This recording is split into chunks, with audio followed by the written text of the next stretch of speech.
कुछ पाने को शेष नहीं। मनुष्य की पूरी जिंदगी एक खोज बन गई है। बचपन में खिलौने चाहिए, यौवन में प्रेम चाहिए, फिर पैसा चाहिए, प्रतिष्ठा चाहिए, सफलता चाहिए, और जब ये सब मिल जाता है तो मन फिर पूछता है, अब आगे क्या? एक इच्छा पूरी होती है, दूसरी पैदा हो जाती है, एक मंजिल आती है, दूसरी दिखाई देने लगती है। लेकिन क्या कभी ऐसा क्षण आएगा जब मन कहे, अब मुझे कुछ और नहीं चाहिए? यही प्रश्न हमें अष्टावक्र की दृष्टि के और करीब ले जाता है। मन की सबसे बड़ी आदत और मन का एक शब्द है, और थोड़ा और पैसा, थोड़ा और सम्मान, थोड़ा और प्रेम, थोड़ी और सफलता, थोड़ा और ज्ञान। और यदि आध्यात्मिक यात्रा शुरू हो जाए तो थोड़ा और ध्यान, थोड़ा और अनुभव, थोड़ी और शांति।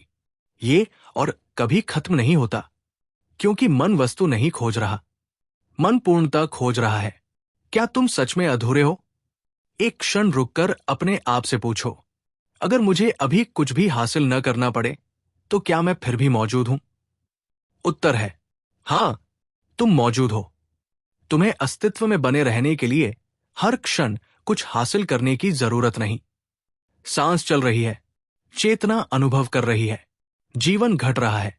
तो शायद समस्या ये नहीं कि हमारे पास कुछ कम है, शायद समस्या ये है कि हम स्वयं को अधूरा मानकर जी रहे हैं। उपलब्धि और पहचान। हम कहते हैं, मैंने ये हासिल किया, फिर उस उपलब्धि को अपनी पहचान बना लेते हैं। लेकिन यदि कल वो उपलब्धि छिन जाए तो क्या मैं भी छिन जाएगा? नहीं, उपलब्धि जीवन का एक हिस्सा थी, तुम्हारा पूरा अस्तित्व नहीं। यही अंतर समझना आवश्यक है। असफलता से क्यों टूटते हैं? जब हम सफलता को मैं बना लेते हैं तो असफलता मैं असफल हूं बन जाती है। एक परीक्षा में असफल हुए, मैं असफल हूं। व्यापार में नुकसान हुआ, मैं बर्बाद हो गया। रिश्ता टूट गया, मैं अकेला हूं। लेकिन घटना और पहचान अलग है। असफलता हुई है, यह जरूरी नहीं कि मैं असफल हूं। घटना को अपनी पूरी पहचान मत बनाओ। सफलता को भी जाने दो। जिस तरह दुख को पकड़ना बंधन है, उसी तरह सफलता को पकड़ना भी बंधन हो सकता है। आज लोगों ने प्रशंसा की, कल नहीं करेंगे। आज तुम शीर्ष पर हो, कल कोई और हो सकता है। आज धन है, कल कम हो सकता है। यदि तुम्हारी शांति इन चीजों पर निर्भर है तो शांति हमेशा अस्थिर रहेगी। साक्षी कहता है, सफलता को भी देखो, उसे पकड़ो मत। मुझे कुछ बनना है। मन कहता है, मुझे महान बनना है। लेकिन महान बनने की इच्छा के पीछे भी एक धारणा है, मैं अभी पर्याप्त नहीं हूं। यह धारणा मन को लगातार दौड़ाती रहती है। तुम किसी लक्ष्य तक पहुंचते हो, लेकिन कुछ समय बाद वही लक्ष्य सामान्य लगने लगता है। फिर नया लक्ष्य, फिर नई दौड़। इसलिए प्रश्न है, क्या तुम लक्ष्य प्राप्त करने से पहले स्वयं को स्वीकार कर सकते हो? स्वीकार करना हार नहीं है। स्वीकार करने का अर्थ ये नहीं कि तुम जीवन में प्रयास करना बंद कर दो। यदि तुम्हें कुछ सीखना है, सीखो। यदि काम सुधारना है, सुधारो। यदि स्वास्थ्य के लिए प्रयास करना है, करो। यदि कोई गलती हुई है, सुधारो। लेकिन भीतर ये मत कहो, जब तक मैं पूर्ण नहीं बनूंगा तब तक मैं योग्य नहीं हूं। तुम्हारा मूल्य केवल उपलब्धियों से तय नहीं होता। आध्यात्मिक उपलब्धि, आध्यात्मिक मार्ग पर भी मन चालाक हो सकता है। वो कह सकता है, मैं दूसरों से अधिक जागरूक हूं, मैं बहुत ध्यान करता हूं, मुझे विशेष अनुभव हुए हैं, मैं बहुत आगे पहुंच गया हूं। यहां भी मैं लौट आया। इसलिए आत्मज्ञान की यात्रा में सबसे सूक्ष्म बाधा कभी कभी आध्यात्मिक अहंकार हो सकता है। अनुभव भी आते जाते हैं। ध्यान में कभी शांति मिलेगी, कभी बेचैनी, कभी आनंद, कभी कुछ भी महसूस नहीं होगा। यदि तुम किसी विशेष अनुभव को आत्मज्ञान मानकर पकड़ लेते हो तो फिर भय पैदा होगा। वो अनुभव दोबारा क्यों नहीं आया? याद रखो, अनुभव आता है, अनुभव जाता है, लेकिन जो अनुभव को देखता है वो अनुभव से अलग है। इसलिए किसी अनुभव को अंतिम सत्य मत बना दो। मौन को प्राप्त नहीं करना। हम कहते हैं मुझे मौन चाहिए, लेकिन मौन को पकड़ना संभव नहीं। जितना तुम मौन को पकड़ने की कोशिश करोगे उतना ही मन सक्रिय होगा। इसके बजाय कुछ क्षण बैठो, कुछ पाने की कोशिश मत करो। विचार आने दो, विचार जाने दो, और केवल जागरूक रहो। कभी कभी मौन किसी प्रयास से नहीं, अनावश्यक प्रयास के रुकने से प्रकट होता है। इच्छा और साक्षी। इच्छा आए, उसे दबाओ मत। उसे पूरा करना भी जरूरी नहीं। पहले देखो, मुझे ये चाहिए। ठीक है, अब देखो ये इच्छा शरीर में क्या कर रही है, मन में क्या कर रही है। क्या ये बेचैनी पैदा कर रही है? क्या ये किसी डर से जुड़ी है? क्या ये तुलना से पैदा हुई है? इस तरह इच्छा शिक्षक बन सकती है। कुछ न पाने का आनंद। कल्पना कीजिए, आज आपको कुछ साबित नहीं करना, किसी को प्रभावित नहीं करना, किसी से आगे नहीं निकलना, कोई विशेष पहचान नहीं बनानी। बस बैठना है, सांस लेना है, जीवन को महसूस करना है। क्या तब भी जीवन में कुछ है? हां, आकाश है, हवा है, शरीर है, सांस है, चेतना है। इस क्षण का अस्तित्व है और शायद पहली बार दिखाई देता है। जीवन केवल उपलब्धियों का नाम नहीं, वर्तमान में पर्याप्तता। अभी इस क्षण को देखो। क्या तुम्हें वास्तव में इसी क्षण कुछ और चाहिए? मन जरूर कह सकता है हां, लेकिन उस विचार को भी देखो। यदि तुम कुछ क्षण उस विचार के पीछे न भागो तो क्या होता है? एक छोटी सी जगह बनती है। उस जगह में कोई मांग नहीं, कोई लक्ष्य नहीं, कोई तुलना नहीं, बस उपस्थिति। जीवन को जीना, सुधारना नहीं। हम अक्सर वर्तमान जीवन को एक प्रोजेक्ट बना देते हैं। मुझे खुद को सुधारना है, मुझे जीवन सुधारना है, मुझे सब कुछ व्यवस्थित करना है।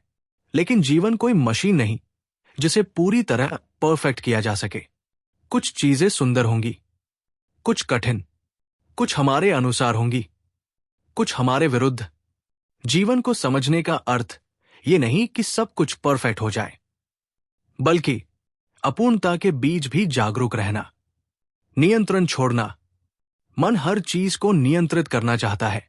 लोग क्या सोचे, क्या कहें, कैसे व्यवहार करें, भविष्य में क्या होगा। लेकिन जीवन की अधिकांश चीजें हमारे नियंत्रण में नहीं। इसलिए पूछो, मेरे हाथ में अभी क्या है? जो हाथ में है उसे करो, जो हाथ में नहीं उसे देखने की कला सीखो। यही तनाव को हल्का करती है। छोड़ना क्या है? छोड़ने का अर्थ चीजों को फेंक देना नहीं। छोड़ने का अर्थ है उनसे अपनी पहचान की पकड़ ढीली करना। धन हो, लेकिन धन तुम्हें परिभाषित न करे।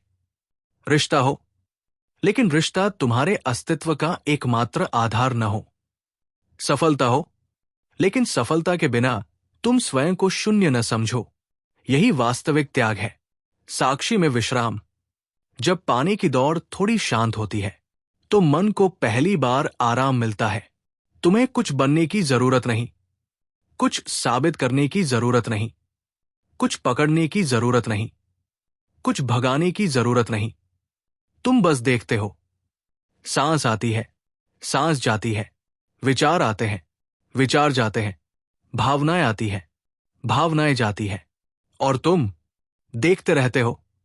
आज का ध्यान। आज रात 5 मिनट के लिए शांत बैठिए। अपने आप से कहिए, अभी मुझे कुछ प्राप्त नहीं करना है। फिर सांस को देखिए। मन कुछ मांगे, देखिए कोई चिंता आए, देखिए कोई योजना आए, देखिए फिर पूछिए, अगर मैं इस क्षण कुछ भी न बनूं तो क्या मैं फिर भी हूं? उत्तर मत खोजिए, बस उस उपस्थिति में कुछ देर रहिए। अंतिम संदेश। हमने पूरी जिंदगी कुछ पाने में लगा दी, लेकिन शायद सबसे बड़ा प्रश्न ये नहीं है कि मैंने क्या पाया, बल्कि ये है, क्या मैं स्वयं को पहचान पाया? धन मिला, लेकिन स्वयं को खो दिया तो क्या पाया? प्रसिद्धि मिली, लेकिन भीतर शांति नहीं तो क्या पाया? ज्ञान मिला, लेकिन अहंकार बढ़ गया। तो क्या पाया? अष्टावक्र की दिशा हमें भीतर ले जाती है, जहां पाने को कुछ नहीं, बनने को कुछ नहीं, सिद्ध करने को कुछ नहीं, बस देखने को है। और उस देखने में धीरे धीरे समझ आती है, जिस पूर्णता को हम बाहर खोजते रहे, उसके लिए हमें स्वयं से बाहर जाने की जरूरत ही नहीं थी। एक पंक्ति में सार, जब मन ये समझने लगता है कि उसे पूर्ण होने के लिए कुछ और पाने की आवश्यकता नहीं, तब उपलब्धि की दौड़ शांत होती है और साक्षी में विश्राम का द्वार खुलता है। साक्षी में विश्राम। मनुष्य लगातार कुछ न कुछ कर रहा है, सोच रहा है, योजना बना रहा है, भविष्य की चिंता कर रहा है, अतीत को याद कर रहा है, कुछ पाने की कोशिश कर रहा है, कुछ खोने से डर रहा है, और इस पूरी दौड़ में एक बात भूल जाता है, जो कुछ कर रहा है उसे देखने वाला कौन है? अष्टावक्र की दृष्टि हमें कर्म से भागने को नहीं कहती, वो हमें कर्म के बीच साक्षी को पहचानने का निमंत्रण देती है। तुम अपने विचार नहीं हो। अभी अपने मन को देखो। कोई विचार आया, फिर दूसरा विचार आया, फिर तीसरा। विचार बदलते रहते हैं। सुबह कुछ और सोच रहे थे, शाम को कुछ और सोच सकते हैं। कल की मान्यता आज बदल सकती है, लेकिन तुम जानते हो कि तुम्हारे विचार बदल रहे हैं। तो फिर एक प्रश्न उठता है, यदि विचार बदल रहे हैं तो उन्हें देखने वाला क्या है? यहीं से साक्षी की खोज शुरू होती है। विचारों से लड़ना क्यों? बहुत लोग ध्यान में बैठकर विचारों से लड़ने लगते हैं। विचार नहीं आने चाहिए, मेरा मन शांत क्यों नहीं है, मैं ध्यान नहीं कर पा रहा। लेकिन विचारों को रोकने की कोशिश भी एक विचार है। मन को शांत करने की कोशिश में मन और सक्रिय हो सकता है। इसलिए विचार आए तो उन्हें आने दो, उन्हें पकड़ो मत, उनसे लड़ो मत। बस देखो, आकाश और बादल। अपने मन को आकाश की तरह समझो, विचार बादलों की तरह है। कभी सफेद बादल, कभी काले बादल, कभी तूफान। लेकिन बादल आकाश नहीं है। वे आकाश में आते हैं, कुछ समय रहते हैं, फिर चले जाते हैं। इसी तरह क्रोध आता है, दुख आता है, भय आता है, खुशी आती है, लेकिन ये सभी तुम्हारी चेतना में आने जाने वाले अनुभव हैं। भावना को पहचानो। जब क्रोध आए, तुरंत ये मत कहो, मैं गुस्सा हूं। थोड़ा रुककर कहो, मेरे भीतर क्रोध उठ रहा है। अंतर बहुत गहरा है। पहले तुम क्रोध बन गए, दूसरे में तुम क्रोध को देख रहे हो। यही छोटी सी दूरी जागरूकता पैदा करती है। दुख को भी देखो। दुख आए तो हम उससे भागना चाहते हैं। मन कहता है ये दुख खत्म होना चाहिए, लेकिन कभी कभी दुख को समझने का पहला कदम है उसे पूरी तरह महसूस करना। भागो मत, उसे कहानी मत बनाओ, बस महसूस करो। शरीर में क्या हो रहा है, सांस कैसी है, मन क्या कह रहा है। और फिर देखो, दुख दिखाई दे रहा है, सुख को भी देखना। साक्षी केवल दुख को नहीं देखता, सुख को भी देखता है। जब बहुत खुशी हो तभी देखो। मन कहेगा ये हमेशा रहना चाहिए। यहीं से पकड़ शुरू होती है, लेकिन हर अनुभव बदलता है। इसलिए सुख का आनंद लो, लेकिन उसे पकड़ने की कोशिश मत करो। जो आया है वो जाएगा। जीवन में कर्म आवश्यक है। साक्षी भाव का अर्थ ये नहीं कि तुम काम करना बंद कर दो। भोजन चाहिए, काम करना है, परिवार की जिम्मेदारियां हैं, समाज में रहना है, शरीर की देखभाल करनी है। कर्म जीवन का हिस्सा है, लेकिन प्रश्न ये है, क्या कर्म करते समय भीतर अनावश्यक संघर्ष भी करना जरूरी है? कर्म और चिंता। एक किसान बीज बो सकता है, पानी दे सकता है, खेत की देखभाल कर सकता है, लेकिन वो हर क्षण पौधे को खींचकर बड़ा नहीं कर सकता। उसे अपना कर्म करना है और फिर प्रकृति को अपना काम करने देना है। इसी तरह जीवन में भी प्रयास तुम्हारे हाथ में है, हर परिणाम नहीं। परिणाम से अपनी पहचान मत जोड़ो। सफलता मिली, मैं महान हूं। असफलता मिली, मैं कुछ नहीं हूं। दोनों में समस्या है, क्योंकि तुमने परिणाम को अपनी पहचान बना लिया। सफलता एक घटना है, असफलता भी एक घटना है। तुम दोनों को देख सकते हो, इसलिए स्वयं को केवल परिणामों से मत मापो। चिंता का मूल भविष्य को नियंत्रित करने की इच्छा चिंता पैदा करती है। मन पूछता है, कल क्या होगा? अगर ऐसा हो गया तो? अगर मैं असफल हुआ तो?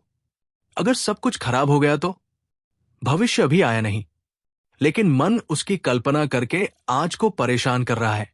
एक क्षण रुकिए, सांस को महसूस कीजिए, पूछिए, इस क्षण वास्तव में क्या हो रहा है? अक्सर वर्तमान भविष्य की तुलना में बहुत सरल होता है। अतीत को भी छोड़ना। दूसरी तरफ मन अतीत में लौटता रहता है। काश मैंने ऐसा किया होता, काश वो बात नहीं कही होती, उसने मेरे साथ ऐसा क्यों किया? अतीत बदल नहीं सकता, लेकिन उससे सीखना संभव है। इसलिए अतीत को स्मृति की तरह देखो, सजा की तरह नहीं। जो सीखना है सीखो, फिर वर्तमान में लौट आओ। साक्षी निर्णय नहीं करता, साक्षी का अर्थ है देखना। मन तुरंत निर्णय करता है, ये अच्छा, ये बुरा, ये सही, ये गलत, ये मुझे पसंद है, ये मुझे पसंद नहीं।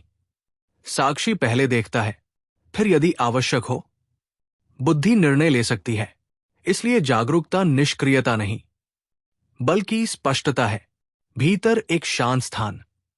हर व्यक्ति के भीतर एक ऐसी जगह की संभावना है जहां विचारों की भीड़ के बावजूद देखना संभव है। बाहर शोर हो सकता है, काम का दबाव हो सकता है, जीवन में कठिनाई हो सकती है, लेकिन यदि तुम भीतर लौटना सीखते हो तो तुम्हें पता चलता है, मैं अनुभवों के बीच हूं, लेकिन केवल अनुभव नहीं हूं। मैं कर रहा हूं से ये हो रहा है। अहंकार कहता है, मैं सब कर रहा हूं। साक्षी की दृष्टि थोड़ी अलग है। शरीर कर्म करता है, मन सोचता है, भावनाएं उठती है, परिस्थितियां बदलती है और चेतना उन्हें जानती है। इस दृष्टि से जीवन में एक सहजता आ सकती है। हर चीज का बोझ अकेले अपने सिर पर रखने की जरूरत कम होती है। नियंत्रण छोड़ना। हम हर चीज को नियंत्रित करना चाहते हैं। दूसरे क्या सोचेंगे, दूसरे क्या कहेंगे, कल क्या होगा, परिणाम क्या होगा। लेकिन जीवन का बहुत बड़ा हिस्सा हमारे नियंत्रण से बाहर है। इसलिए एक सरल प्रश्न पूछो, अभी मेरे हाथ में क्या है? जो हाथ में है उसे पूरी ईमानदारी से करो। जो हाथ में नहीं उसे लेकर अनंत संघर्ष मत करो। साक्षी भाव कोई तकनीक मात्र नहीं। साक्षी भाव केवल 10 मिनट का ध्यान नहीं, ये जीवन जीने का ढंग है। खाना खाओ देखते हुए, चलो जागरूक होकर, बात करो सुनते हुए, गुस्सा आए पहचानते हुए, निर्णय लो स्पष्टता से, सो शांत होकर। अर्थात जीवन स्वयं ध्यान बन सकता है। आज का अभ्यास। आज पूरे दिन एक छोटा अभ्यास करें। जब भी कोई मजबूत भावना उठे 3 सेकंड रुकिए, फिर अपने आप से कहिए, मैं इसे देख रहा हूं। गुस्सा, मैं गुस्से को देख रहा हूं। चिंता, मैं चिंता को देख रहा हूं। खुशी, मैं खुशी को देख रहा हूं। इच्छा, मैं इच्छा को देख रहा हूं। फिर अपनी प्रतिक्रिया चुनिए। यही छोटा विराम बहुत शक्तिशाली हो सकता है। साक्षी में विश्राम। अंततः साक्षी बनने का अर्थ कोई नई पहचान बनाना भी नहीं। मैं साक्षी हूं, इस विचार को भी पकड़ना आवश्यक नहीं, बस देखना है। विचार आए, देखो, भावना आए, देखो, शरीर बदले, देखो, जीवन बदले, देखो, और धीरे धीरे समझ में आता है जीवन में बहुत कुछ बदलता है, लेकिन देखने की क्षमता हर अनुभव के साथ उपस्थित रह सकती है। ध्यान के लिए छोटा अभ्यास। रात को शांत बैठिए, आंखें बंद कीजिए, सांस को महसूस कीजिए। कुछ बदलना नहीं है। फिर मन में जो भी आए उसे देखने दीजिए। अपने आप से केवल इतना कहिए, यह भी दिखाई दे रहा है। विचार आया, यह भी दिखाई दे रहा है। भावना आई, यह भी दिखाई दे रहा है। शरीर में संवेदना हुई, यह भी दिखाई दे रहा है। कुछ देर बाद प्रश्न छोड़ दीजिए, बस जागरूक रहिए। हम जीवन भर बाहर की परिस्थितियों को बदलने में लगे रहते हैं, लेकिन साक्षी हमें एक दूसरी दिशा दिखाता है। परिस्थिति को देखने वाले को देखो। विचार को बदलने से पहले विचार को पहचानो। भावना को दबाने से पहले भावना को देखो। भविष्य को नियंत्रित करने से पहले अपनी चिंता को देखो। अतीत को बदलने से पहले उससे अपनी पहचान अलग करो, और फिर धीरे धीरे एक गहरी समझ जन्म ले सकती है। मैं अपने अनुभवों का कैदी नहीं हूं, मैं उन्हें देख सकता हूं। यही देखने की क्षमता भीतर की स्वतंत्रता की शुरुआत है। जो कुछ तुम्हारे भीतर और बाहर घट रहा है उसे जागरूक होकर देखो, क्योंकि साक्षी में टिकते ही मन की पकड़ ढीली होती है और भीतर विश्राम का जन्म होता है।